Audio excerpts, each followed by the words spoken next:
Hello everybody, today I want to show you how to do a shear and moment diagram. This is a static question, and pretty much if you can take a look over here, this is what the problem that we're going to be dealing with. You have a distributed load, and first of all, the first important thing you need to do is locate your forces. In other words, you have to determine the connection that you have. In this case, we have a pin connection over here, and actually this is the pin connection, this is a roller connection. In other words, this actually tells us, according to the formulas that you guys should have, that there's a force acting on this roller vertically. Now, I don't know if this force is going up or down. In this case, I'm just going to say it's going up, and I'm going to call it By. And now, since we have a pin connection over here, this tells us that there is an actual force going in the y-axis, and I'm going to call it Ay, and tells us that there should be, or there's a force that's acting in the x-axis. And in this case, I'm going to show my reference. According to my reference, this is x is positive in this way, and that one is positive in the up direction. Okay, so now since you determined your actual forces, now you can actually calculate them. The first most important thing is you look at this distributed force. This distributed force over here, if you take a look at it, it's actually 4 kilonewtons per meter. So the first important thing you should do with that is to calculate the resultant force. Now, according to this, since it's a rectangular shape, we know that the resultant force is going to be located in the center. So in this case, if it's 2 meters wide, we know that it's going to be, the length is about in 1 meter. And to calculate the resultant force, the formula is F equals, it's going to be that pretty much, you can say, it's calculating the area. Think about it. So it would be 4 kilonewtons per meter times 2 meters. Cancel this out, and this gives you 8 kilonewtons. So we know that the resultant force, which is located in the center over here, Fr equals 8 kilonewtons. And once you determine that, now in this case I'm going to actually solve for By. So for me to solve for the By force over here, I'm going to calculate the moment in this direction. Once I calculate the moment at point A, automatically any forces that's acting around point A or on point A is pretty much you eliminate it, since you're calculating the moment. In this case now, the summations at point A, I'm going to say equals 0, and my reference is saying that clockwise is positive. So now we look at the distance, and if you guys forget, moment equals force times distance. Okay, since we got that back down, now we look at the forces that we have. We have a By. In this case I said it's going upwards, so it's going to be negative By times the distance from point A to point B, which is 4. And then I have the resultant force going down, so it's going to be positive. And now I have to look at the distance from point A to this resultant. And we already said that from point B to here is about a 1.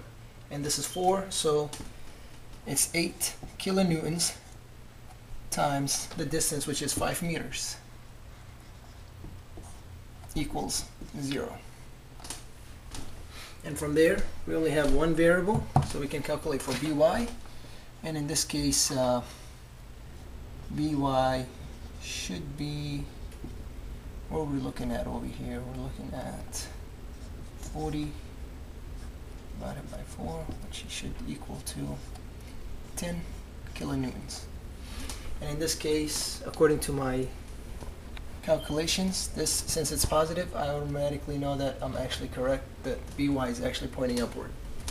Okay, so now we got By equals 10 kilonewtons, and now we can solve for Ay. For us to solve for Ay, it's pretty much you just do summation forces in the y direction.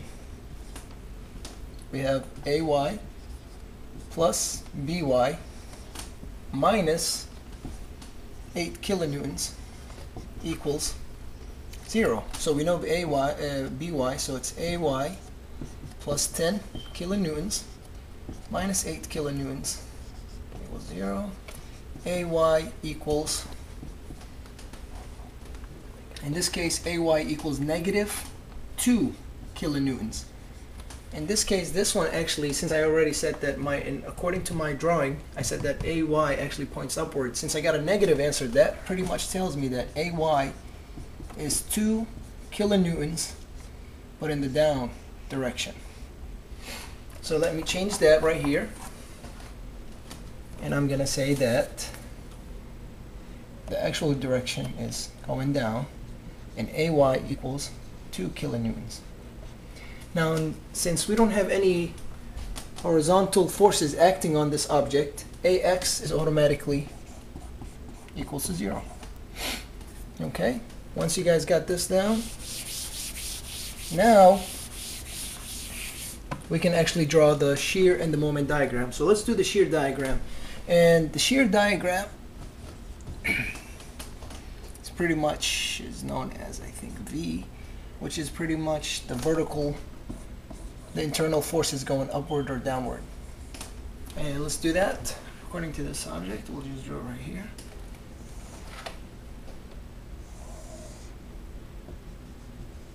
And this is going to be my shear diagram right here.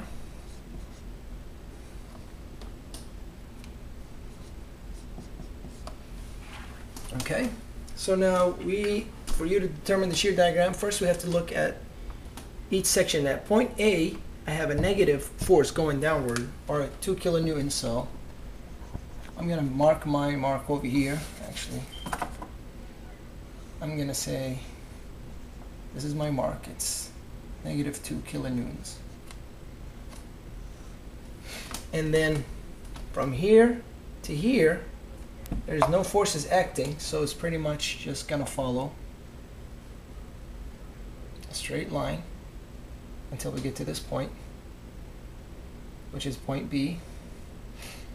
And it says that we have to go 10 kilonewtons up. So pretty much from here to here, so it's 10 minus 2, and it will bring us up to 8 kilonewtons. Now, the trick part is actually over here. Since we have a rectangular distributed force, you don't include the resultant force. Once again, I'll say that again. Do not include the resultant force when it comes to your shear diagram. So all we're focusing on is pretty much the distributed forces from this point to that point. Now, for you to calculate the shear diagram for the distributed force is pretty much, there's a formula that V of X, the integral, and if you really think about it, it's the integral of the slope. In this case, our slope is 4 kilonewtons per meter, so it's just straight horizontal line, so it would be 4 dx. However, it's not just 4. Since the forces are acting downwards, it is negative 4 dx. And our actual point, in this case, if you look down over here to the shear, we have 8 kilonewtons, so it's plus, because that's pretty much determines our y point, y, which is 8. And now you can actually solve for it, and this is from point, let me call this point C. This is from BC, shear diagram for this right here, and you just do the basic integration for this, negative 4t plus 8, and then the distance, which is 2, so V at 2 equals, 2 equals negative 4 t plus 8, and if you guys all notice, is 0. And it does make sense because it's actually supposed to end up with 0, and it's a rectangular. This is your equation. So it's not like that. This is your shear diagram. Now, since you have your shear diagram, now you can actually do your moment diagram, which I'm going to do it underneath. I'm going to call this moment. Now, for the moment, it's pretty much the integral of Vx. you know, dx plus c, whatever. So let me just write it down up here. Now we're doing the moment of x equals the integral of dx. dx plus c. Okay, so now our first thing we should look at, you can either do it two ways. Since this is kind of somewhat simple question, you can actually find the area of the shear, because the integral is really calculating the area under the graph or whatever. In this case, you can actually, since we have a rectangular, you can actually calculate the area, and once you find the area, determines your moment. So we can do it either way. So let's just do it the basic way.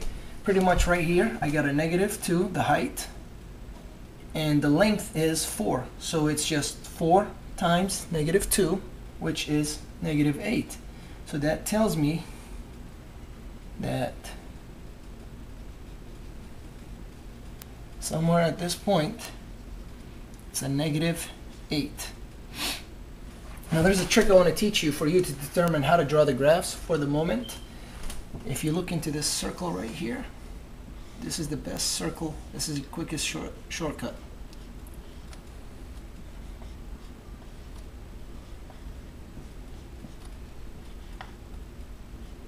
Once you master the circle, you pretty much can draw any diagram you want. This means positive, negative, negative, decreasing. So I meant positive decreasing, negative decreasing, negative increasing, and positive increasing. This actually determines, if you look at it, if you break it down into the 4, if you look over here, we came up with an answer that was a negative. So our choices are going to be either this one or that one. So I know it's a negative. Then you have to look at the actual area of it. Where is it? Is it in a negative section or in the positive? And this whole thing is in the negative, so it's actually, if you take a look, it's negative decreasing. So my graph should look like this, that section right here. So it would look like that. And then what you do is you want to see if you can find a moment diagram on this thing, and looking at that, you pretty much can find the area. Since if we look at the shear, we can just find the area over here. So we know the length from here to here is 2, and the height is 8. So the area of a triangle is 1/2 8, or you can, yeah, it's height times 2. So what is that? 16 divided by 2 is 8. So we know that it actually is supposed to be at 8. So we automatically know that 8 plus minus -8 is 0. And if you look over here, this is positive. See, 8K is positive. So we know my two choices, either that one or that one. It's positive and it's decreasing. And since it's decreasing, it should look like this. And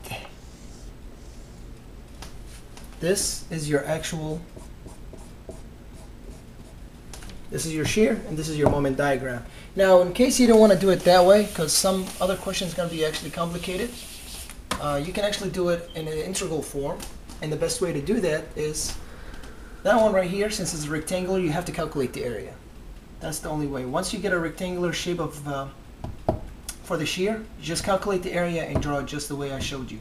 But in this case, whenever you have the distributed forces, you look at your actual first equation. And I don't know if you guys remember, but our Vx was -4t plus 8. So now we know that the moment is the integral of Vx, so moment of x is the integral of -4t plus 8. And then you take a look at this section that we're focusing on, and you see if there what is intersection, and it's not on the 0, it's on -8. So then we know dx minus 8. And now you can actually calculate it. So right here we have mx equals, where we got -2t squared plus 8t minus 8.